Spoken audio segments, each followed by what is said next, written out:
Welcome, everyone, to episode 401 of Just Joshing. I am your host, Joshua Pentalaresco. I write stuff and podcasts too. Today, The Cloud Diver, Chapter 5, Part 3, and my reading guest today, Virginia Stark. Wow, I know, new beginning, new chapter. I'm kind of excited about this. And we're going to get into the reading here in just a second. This chapter was a lot longer than some of the previous ones, so actually this one stands on its own. We got at least another week of Chapter 5, maybe 2. And then I'm hoping to do another special. I would love to have a different genre. I'm hoping horror writers want to step up and do like guest readings. So if you're a horror writer or a mystery writer, I haven't decided which one yet. Yeah, I want to do an episode just dedicated to you guys, and I'll just be intro and concluding the episode. If you're going to do that, give me a shout. But yeah, big stuff. I'm announcing, I've already said it in 400, I say it here as well. I am going to be doing audiobooks for authors. I'm going to make that offer here now. One of the reasons I did the Storytime episodes the way that I've done them is simply because I wanted the opportunity to learn how to do an audiobook, at least in terms of the sound files. I'm doing some other research here and there too, and I just know that there's just so many books out there that, frankly, I think I could do something and contribute. It's not like I don't have the experience broadcasting, so that's where this thought came from. But anyway, let's get to my reading about the Cloud Diver. This week, Johnny and Gunblade are training together. I mean, how many ways can Johnny get his butt kicked? The answer is quite a few, but let's just get to it, shall we? This episode of Just Joshing is sponsored by Indie Imprint. Indie Imprint supports creators by creators. Whether you are writing a book or creating a video game, Indie Imprint works with its clients to produce, edit, and present their projects to the world. For more information, check out their website at www.indieimprint.com. The Cloud Diver, Level 1-5, Chapter 4. Feed Void Life. _truth. At the truth is out there. Unverified account. There is no greater journey than the one you must take to discover all the mysteries that lie within you. M. Simon. I was getting used to lying on the ground. First time I hit the floor, I skidded. Sliding on a surface this hard shouldn't be possible. The scary thing is I didn't feel it anymore. Instead, I was reeling from whatever it was Gunblade had hit me with this time. You okay? Agony, pain. I want to get back up, Mommy. None of these excuses seemed to measure up. I grunted and tried to stand. The world spun as I stood up, but my equilibrium came back. Gunblade circled me. Her eyes were slit like a serpent raised sight. Focus! I'd heard nothing but that word every few minutes as I tried to exercise over and over again. The word droned on and on in my head. Focus, she said. Focus on being you, whatever that was. Who am I? I felt it before I saw it. Gunblade was lightning fast. You didn't even see her move in the system. 1 minute she was still, coiled, poised, and mobile. The next, she struck. If I was paying close enough attention, I'd catch a crimson spark where the program was rewriting. I heard a word, and all was silent. I was in the air, my whole world a haze, wondering what had just happened. The smell of salt put me back into the world. She was concerned for a moment, but that disappeared when I was still among the living. How do you move so fast? She smiled with just a hint of coyness. There was no longer that ice was in her eyes. Rather, she was just a woman enjoying holding on to a mystery. The silence stretched and the mood slowly changed. I smiled back eventually and chuckled. For just a moment, I could feel it. She wasn't berating me. She wasn't making me feel small and insignificant. Sure, here, I wasn't a diver employed by Void Life. I was her student, and she enjoyed teaching. The moment famous, she gave me more instruction. This place is nothing but a construct. It has rules like in the physical world. There is pain. There are tiny programs everywhere doing their jobs and maintaining the system you see. Most of them are harmless. Other systems, like the cloud itself, will try to change you, manipulate your perceptions. All of this is designed to break you down. All it cares about is using the resources in front of it to do its job. Focus on you. Focus on your self-image. Focus on being you. Focus. Again and again it's that word. Throughout the mantra, I've been shot, punched in the face, thrown, beaten, stomped on, and stabbed. Not once have I had a chance to perform an offensive maneuver, nor has she shown me how to do one. All I did was focus on me. I exist. I think, therefore I am. Only once did I ever feel out of place. Gunblade kicked me so hard one time across the gym that I saw nothing but spots for a few minutes. I felt like I was static. She told me later that I was static for just a second. As you lose your sense of being in a place like this, you tend to become static, as you are nothing in the system but impulses. When I came to, I redoubled my efforts. Focus on me. I think, therefore I am. All the while, the abuse continued. I took my licks until I couldn't take it anymore. Could you teach me an attack? You think you could use it if I did? There was a twinkle in her eye. Well, yeah, I said. This is a program, right? Surely you can teach me a few moves here. He could learn a few basic attacks, laughed Boyd's voice around throughout the construct. I could download some things. Alright, fine, Gunblade said noncommittally. Just keep it simple. Yes, ma'am, he paused. What do you want, plebeian? Laptop's tone changed when he talked to me. He sounded like someone peering at a specimen in a jar. Plebeian? Would you prefer automaton? You don't like people much, do you? Gunblade Laptop ignored my question and plowed on. We're wasting time. What do you want? I recalled every motion picture I saw as a kid in the drive-in theater. My personal favorites were kung fu movies. Spin kicks, crane kicks, styles, slips, throws, all came to me. I got excited. In the real world, I had to be trained by an angry instructor and taken my money and proceeded to beat me up for days, weeks, and months to master a single move. Here was another story. Can you teach me kung fu? I asked with a touch of sheepishness. Yes, Laptop said. Let's do it, I proclaimed. I jumped back to 8-year-old me.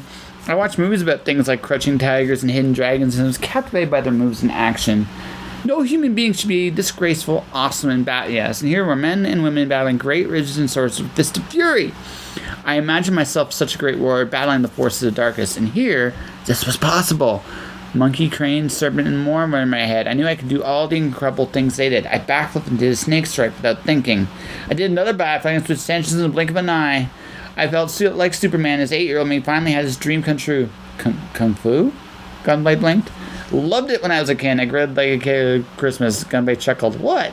Nothing, she shrugged, all serious. You want to test it? Oh, yeah. I was so sure of myself and felt so fear, I ignored the dangerous gleamer in his eyes. I epic slipped into a snake style.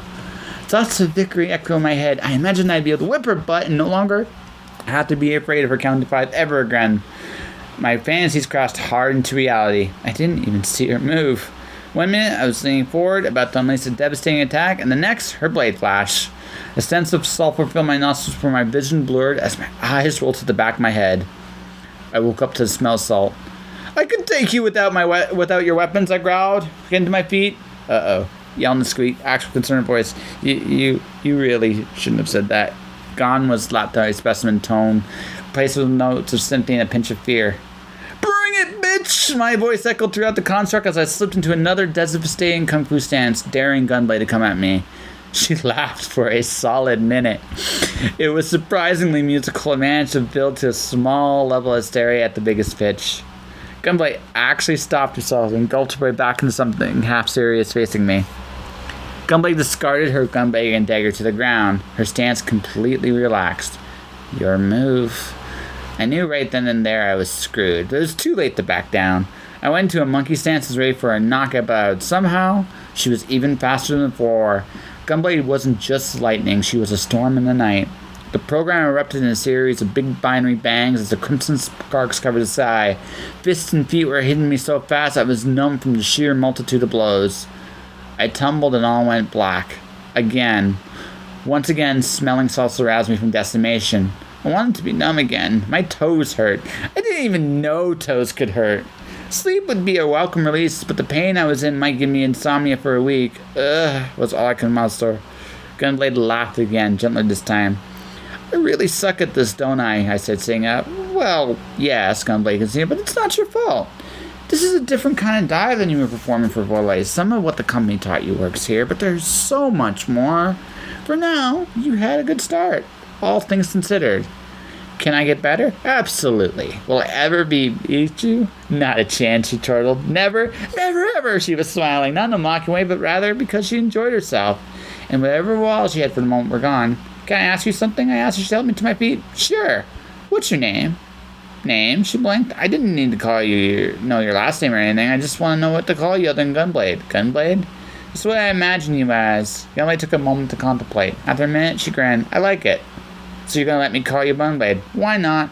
One name is as good as another. She bounced the name a few times, somehow making it more musical with each repeat. If we fail tomorrow and you find yourself back in Void Life's corners, the name Gunblade doesn't identify me at all. And if they torture you, at most I would have to dye my hair. I like it. What if I survive, I asked. I'll tell you my real name. Eventually. Her smile froze any protest that formed in my mind. For whatever reason, she enjoyed the name. Who was I to argue? She looked up and voiced a command to stop the simulation. Pain greeted me when I arrived back in the real world. The bruises and blisters screamed at me for trying to go toe with her. I gasped. I never felt so much pain from a dive before. For Gunblade's part, she was stretching out any repeats resulting from her deconstruction of my being. Yelna and Atlas checked up on my well-being. She didn't beat you up too bad, did she? Yelna asked, measuring my bruises. I'll be fine, I answered, feeling a flush creeping up my face. She was extremely pretty, and looking at her made all my pains lessen. I can see that. And so could everyone else. Leave him alone, Atlas told me, but he's so fun and innocent. I know I shouldn't, but I really wanted to. My brain was in a fuzzy, happy place again. Smells of strawberries and women invaded my nostrils. Everything just seemed so nice. While it was pleasant, something told me there was something off about this. This felt wonderful, but too wonderful. I knew it was like to be a woman, and to be enticed by a beautiful woman was normal. To a point. It was difficult to think of anything else. Why was I acting this way? That question had taken far longer to ask than I was proud to admit. Once asked, it wouldn't leave. I shouldn't be acting this way took over my thoughts. Gunblade's training in the cloud came back to me. With great difficulty, I focused. I am me was thought out one syllable at a time, and somehow the reputation became easier. I still liked what I saw, but now it wasn't dominating my each and every move. You're no fun after all, Yelna answered for giving me a week. Had I just passed a test or something? What had happened there while I was lost in my own thoughts? Before I could say a word, she gave me a much more professional examination. No hugs or signs of affection while she carried on checking my well-being. Once they told me I could live, she took her leave. Careful with that one, Atlas cautioned me. I know what I'm doing, I lied, hoping my lack of confidence with the whole thing wasn't too obvious. Sure you do, he shook his head. How do you do, he asked Gunblade. Mediocre, as expected, she reported. Well within parameters. You should be able to keep up in there. Good, Atlas, then you don't need me anymore? We always need you, good sir, Laptop said with deference, or at least I thought it was deference. The suits could be mocking. Spare me, Atlas chuckled. I have to get back. Thank you. Gunblade said, extending her hand out to Atlas. He shook it. You're leaving? I have other matters to attend to, Atlas said. You're doing this. She's here, and you got these two backing you both up. I'm just in the way here, so I'm heading back. Back? I was even more confused. Back where? Come to think of it, I have no idea what Atlas and Gunblade had come from. As if reading my mind, Atlas chuckled. If you can't figure it out, kid, I won't spoil it. She looked at Gunblade affectionately. Call me if you need anything. He said, he then glanced at me. It was a pleasure to meet you. Next time I'll show you a real treasure. That... Atlas tipped his head and walked out where we come in. I had a ton of questions, but looking at my companions, I found none of them volunteering any answers. I had grown, feeling every punch Gunblade had battered me with in the simulation. Pain seemed to be a major part of this new life, and I wasn't sure I approved. I had an intuition that this pain thing would persist going forward, whether I liked it or not. Where was this going? I had no idea. And that was my little training montage, ladies and gentlemen. It was definitely a lot of fun to write that scene. I enjoyed it tremendously. I hope you guys enjoyed my reading of it. And now it's time for my reading guest this week, which is none other than a good friend of mine, Virginia Stark. I love Virginia. I think Virginia is one of the coolest people I've met. Definitely an early fan of my podcast, and we just did an interview not too long ago. That'll be coming up in the future, but she's going to be talking about the Arkellan Treaty, which is what she's reading from, actually. So let's just get to that, shall we? These are two excerpts written and read by Virginia Carraway Stark from the Arkellan Treaty, a collaborative novel. What the President is up to. Gabrielle paced round the office. The sound of her heels clicking on the marble tiles was amping up her blood pressure still further. The fact that Quetzal Ferguson had blithely headed across the galaxy with that little alien tramp Conson had caught her so off guard that she hadn't even had time to react until he was already gone. She took off her high heels and threw them at the wall. The last thing she wanted was to kill Quetzal. She couldn't get by without his smile and his sense of humor to brighten her day. When she had killed her last husband, it was to get rid of someone who had stood in her way. He was also annoying and bossy. He had held the chair of President of the Galaxy until he had had his brutal fatal accident. Of course, there were rumors and suppositions that Gabrielle, who had taken his fortune as well as his presidency upon his death, was instrumental in the incident. But her finely penned, "I did not kill my husband," had put much of those rumors to bed. Or so she had told herself. Still, in a galaxy filled with scandal, even a dead president wasn't much to talk about for long. Gabrielle made sure that she always provided the masses with what they wanted: beauty, entertainment, and titillation. A formal military knock echoed in her cavernous office of the galactic president. Barefoot, she walked briskly to the door, unlocked it, and let in General Skoda, who was standing with his cap in hand, but snapped to attention when he saw her. Yes, get in here," she said. Dealing with the military formalities was one of the many aspects of presidency that bored her. Skoda walked across the room behind her, trying not to watch Gabrielle's magnificent ass swaying in front of him. She was wearing a short, tight dress, black with sparkles all through it. She was a beautiful woman, and he wasn't the only man who had more than one guilty pin-up of the president on his PD. Gabrielle sat behind her desk and gestured for him to take a chair. "Tell me everything about this conflict on Arkello 2, 3, and 4. Let's get them settled down," she said, putting a pen between her full, lush lips. "Well, it's only a conflict between Arkello 2 and 4. Arkello 3 has already been blown up by the Matra," he started. "Well then, we're down to 2 problems. What about 2 and 4, she demanded. She was known not only for her beauty, but also for her explosive temper, and Skoda could tell her fuse had been lit well before he had entered the room. Arkello 4 has no water and is being bombarded with radiation. They're also the most logical choice to attack should the Matra return," he continued. He had sent her the file on all this. He knew Quetzal had briefed her in full, but neither was the same as getting her to listen. She was looking for how to get what she wanted, not how to solve the problem. He had to put his hand across his mouth briefly as he thought of Constance stealing Quetzal away from this formidable lady. "Then send them some water, or send them to one of those planets that has nothing but water. They're ridiculous to fight about this," she demanded. "The problem is the combination of dangers has led them to attack Arkello 2, and their technology outstrips that of Arkello 2 by quite a bit. Essentially, Constance's home planet faces defeat and eradication if the GAF doesn't intercede." "Can Constance be on the planet when it experiences defeat and eradication?" Gabrielle asked, sounded more serious than she had so far. I think there could be some displeasure among the masses if they discover that one of the latest newest pop stars was eradicated and the GAF failed to help her planet. This is why the GAF and the Gaga exist, ma'am, to intercede in conflicts exactly like this one and to try to negotiate a peaceful solution so people aren't blowing up each other's planets all the time. "Fine, we won't blow Constance up. You can see what the problem is here, however," Gabrielle said. "I can, and I think you've perhaps forgotten that such a disaster could also kill the Prime Minister, as well as the DD forces that have been deployed there," he said blandly. Not even Skoda could pretend to care about detachment.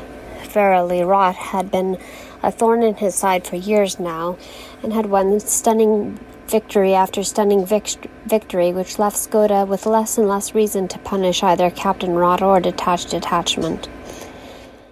"Can't we just move Arkello 4 away to a different star? We have planet movers, and then they can't blow up Arkello 2 if they're in another quadrant," she suggested.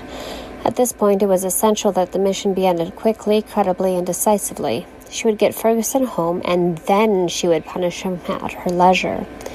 She would make sure that he enjoyed his punishment so much that he would never stray again. "We could, it seems, like overkill, though. Planet movers are expensive, and the planet that is moved is subjected to losing its remaining vegetation. Often its ozone layer and other protective layers are destroyed by the journey," he reminded her. Well, freezing a planet in deep space is bound to have a few drawbacks, but it's better than this horrific alternative, she asserted. You mean sending a diplomatic mission? Exactly. Besides, we'll terraform it for them, fix it up, and give it a nice orbit around one of the pretty yellow stars. Everyone wins. She leaned back in her chair. Skoda sighed. What she was suggesting would require moving thousands of troops, setting up temporary habitation for the uprooted Arkellans, and of course filing the reams of paperwork that were required for obtaining one of the planet movers. If it wasn't for executive orders and the president's signature, it would be impossible. I'll work out the detail. It will take me a few days, he said, standing to go. Gabrielle jumped to her feet. That's fine. I'll expect to be ready by tomorrow. Skoda felt his mouth drop at her contradiction. She hesitated before adding, and make sure to set up a room for me on the transport. I might as well come along. Imagine the PR. She held her hand up as though showing something on a signboard. President Gabrielle's visit brings peace to yet another planet. Skoda couldn't name any other planets that she had ever expressed such an interest in, or any planets that she had ever explicitly brought peace to. He nodded. Of course, ma'am. Pack your bags. You're coming along too. I need someone to boss people around, she ordered. Of course, ma'am. She smiled sweetly at him. Just make sure you do it quick. Every night we wait is one more night that Quetzal puts himself and Conson in grave danger, and nobody wants to see things come to that end. Skoda shuddered as he left. That smile, those dark eyes rimmed in long black lashes, her mane of black hair, that bosom, those legs, that ass. None of it was worth being Quetzal Ferguson for. The president of the galaxy was coming for him, and the poor fellow had no clue. Woden, 2.12. Woden felt happy with how the mission was going. People had been deployed, and that was an important part of the whole missioning business. The flight down to the planet had been uneventful, and the locals were friendly, attractive, gregarious, and he quickly learned of the local drink guarva, which was made from a bright pink fruit and tasted like heaven and left your head somewhere in the clouds. He could tell that he and Auric Drakes were going to have a few differences of opinion and priorities in this mission. Auric was constantly monitoring his PD and looking around. Woden preferred a more holistic approach to reconnaissance.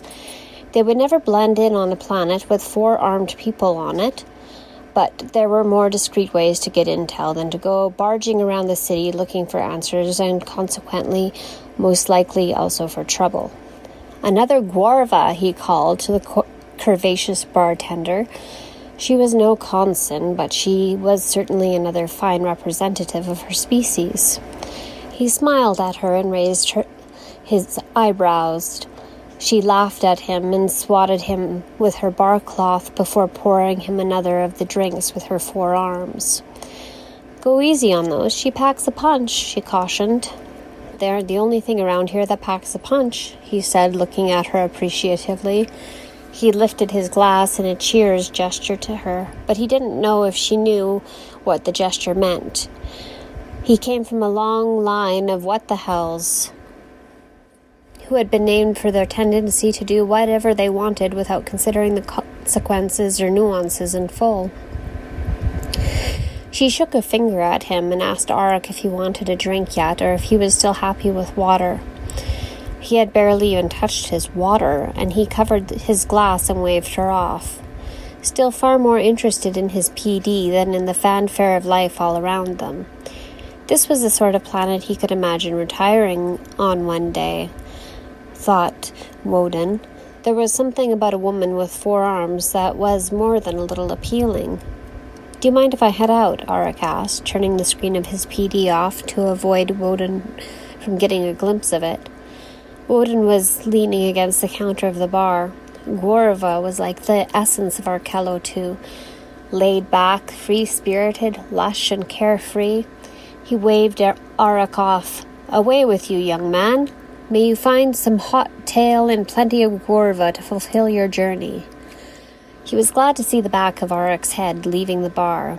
He had made arrangements to meet de Saint-Lemure here, and was worried that Auric's intensity would interact badly with his own approach to diplomatic missions. He took his fresh glass of guarva to the table that had recently vacated near the door to make sure he didn't miss the leader of Arkello too. The planet had already evolved massively since being admitted into the Gaga. They had worked on more or less a barter system before, and in only a couple of years they had learned to market guarva and a whole line of the other exotic drinks that the Dainians had perfected to the liking of the rest of the galaxy. De Saint-Lemure was the brains behind the marketing strategy. The other Dainians had elected him as leader on the grounds that he had, after all, got the money to buy weapons from Rot Industries through Lemure's intoxicants, and also because few people really wanted the job. There was also a strain of purism on Arkello too, that all technology or advance of any kind was bad.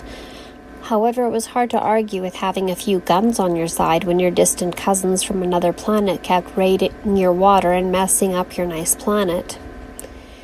Desand arrived late, and Woden had the opportunity to have 2 more guarvas and set up a possible rendezvous later in the evening in his hotel room with the bartender. He thought she probably wouldn't show up, but the idea that she just might was tantalizing enough to keep him smiling. Sometimes a fantasy was all a man needed to get him through a hard afternoon of military service. He pulled his feet off the chair they had been put up on when he recognized Desand from the labels on his bottles. Off-planet, the brand was well out of his price range, but he had been briefed on the subject and knew the man's face when he saw him. Woden stood up a little unsteadily and held out his hand, only to have it embraced and enthusiastically shook by all 4 of Desand's hands. Arkello too lacked a lot of things like clocks, so Desand showing up on the right day was a positive sign for things. "Thank you for this invitation," Desand began. "Thank you for showing up," Woden replied. Desand eyed the line of empty glasses. "I see you have a taste for the guarva. Have you tried the melody fruit?" Desand asked, his tan skin highlighting his white-toothed smile. Woden shook his head in the negative with a somber look on his face. He knew there was a whole line of fruits that the Dainians had fermented and perfected, but he had been so fixated on the guarva that he had nearly neglected whole worlds of possibilities. Desand waved to the bartender and called out for 2 melodies. "I need to know something. It's very important to me," Woden confided. Desand was clearly guarded when he heard these words, but he nodded for Woden to continue. "I really need to know what color a melody is going to be." Desand burst out laughing and lowered his inner guards against the white-haired man, who was not anything like what he expected a military official from the Gaff to be like. "They are a shade of lavender," he replied. Woden leaned back in his chair. "This is good. I know you didn't come here to ask me about the best drinks on Arkello too, Sergeant What the Hell." "What the hell? Call me Woden," Woden replied with his goofy smile. "Woden it is then, but I know you have serious business to discuss. I wanted to talk to you off the record, one-on-one. Right now all the delegates from 2 planets and the Gaff and the Prime Minister of the Galaxy are having it out on a space station over our heads. Literally over our heads. We both know that isn't where the real action takes place." Woden knocked on the table. The bartender brought them their drinks and smiled. "Right here, this is where the action takes place. They can argue all they want, but we need to talk truth, not diplomacy." "I appreciate your candor," the Dainian replied. They both took a drink of the lavender melodies. Woden pointed at the glass. "I didn't think it was possible for me to like anything more than the guarva, but this is better." He took another drink and looked at the thickly textured liquid in awe. "It's my favorite as well," Desand answered with another smile. "So tell me, what's going on here? This place looks like paradise. I'm not surprised someone would want to steal it from you. It is paradise. Things have gotten much more complicated even in the past 2 years, but ever since our alliance with the Gaga, we have been getting more technology and moving in directions that we swore we'd never go in. To become too technological is to attract the attention of the destroyers. We have no choice in it. If we don't move forward, our own kind will become destroyers. They are kidnapping people. They call us barbarians and say we are nothing more than animals. They give us no rights and they treat us like we're servants. Really more like slaves. Woden took this in thoughtfully. On the surface of things, Dainians were being preyed upon by their more advanced cousins, and the sympathy of the Gaga and Gaff should instantly go to the Dainians. But there was always more to it than that. He was old enough to know that. There was always on this other hand, people who are facing certain annihilation also had rights to pursue life, even if it was at the expense of others. The Gaga Constitution clearly outlined that all people had a right to demand the ability to the basics of life, and that they had a right to it even if to go to war was their only other choice. The Gaga worked hard to make sure that these conflicts were quickly quelled, usually by simply providing whatever was required and then ideally finding something of value to extract from that planet or people in exchange for the assistance of the Gaga. Well, the Dainians had a right to fear the Maitra in the past.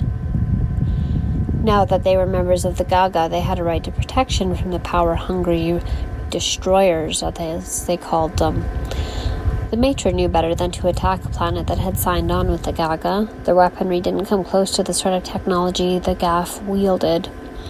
The Maitra had never knowingly attacked a Gaga planet, and if they did, they would wipe them off the map.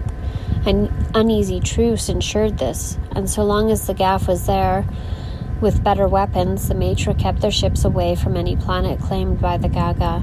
This was a big leap of faith for someone who had a whole planet turned into rubble and another one turned into a desert wasteland. The Dainians had developed beliefs and folk legends about their arrival on their planet based off the hazy recollections of survivors and their scrambled wits. To them, the Maitra were the devil, and the Gaga didn't make it their business to pose as God. How can we make this end? Woden asked Desand. Make them stop. Make them go away. Leave us alone. We don't want more. We just want to be left alone. Are you sure all your people feel that way? Constance certainly wanted to get out into the universe. She took the first opportunity to leave here for a more advanced climb. Maybe there are others of your population who have found that not even paradise is enough to satiate them. Desand considered. I've enjoyed the benefits my wealth has brought me, he confessed. You see my point then. Maybe your best option isn't just to get rid of them. Maybe your best option is to become more important than them. The Gaga works off of limited resources. Don't get me wrong, it does assist all planets that require assistance, especially where the Maitra are concerned.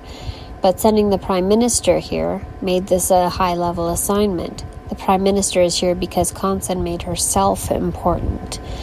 You're sitting here with me because you made yourself important too. Woden was trying not to get distracted by his PD, which was flashing several urgent messages at him.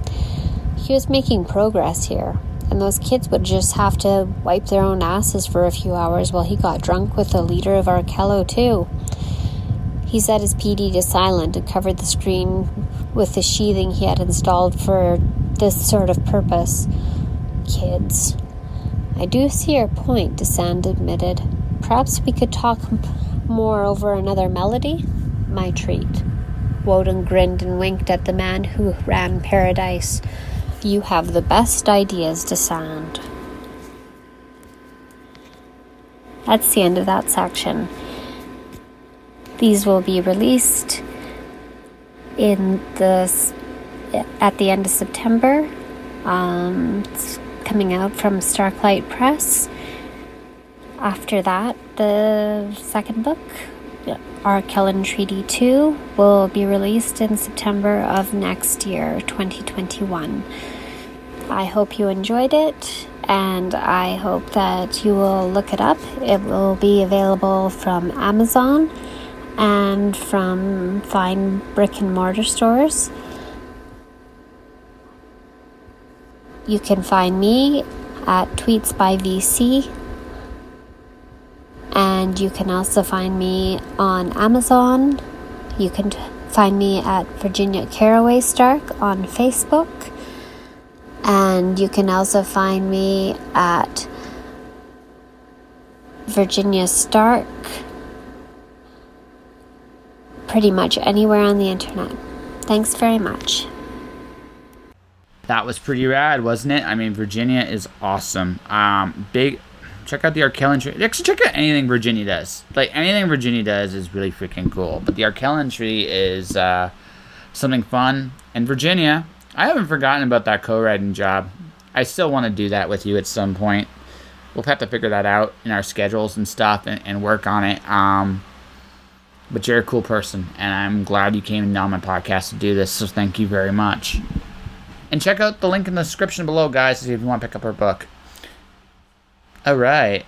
Yeah, so here's some new inventions. Like, I just was asked this question by a friend of mine about how am I doing in Ontario, and I'm just going to answer this and wrap this show up. It's a reinvention. It's a full circle thing, but it's also kind of a reinvention. I don't want to do what I've done before. I want to do something different, and I'm going to some unknown territories, and it's uncomfortable. And today I happened to the Facebook actually reminded me of the 8 rules I posted a year ago, and I think they actually still apply. So they are, without further ado. Rule 1, show up. Rule 2, do your thing. Rule 3, don't quit. It's the only cliche on there. 4, the rest is rain. Life is not in your control. I think the one thing about right now is most of us can agree with this. Life is not under anyone's control right now. So that's 4.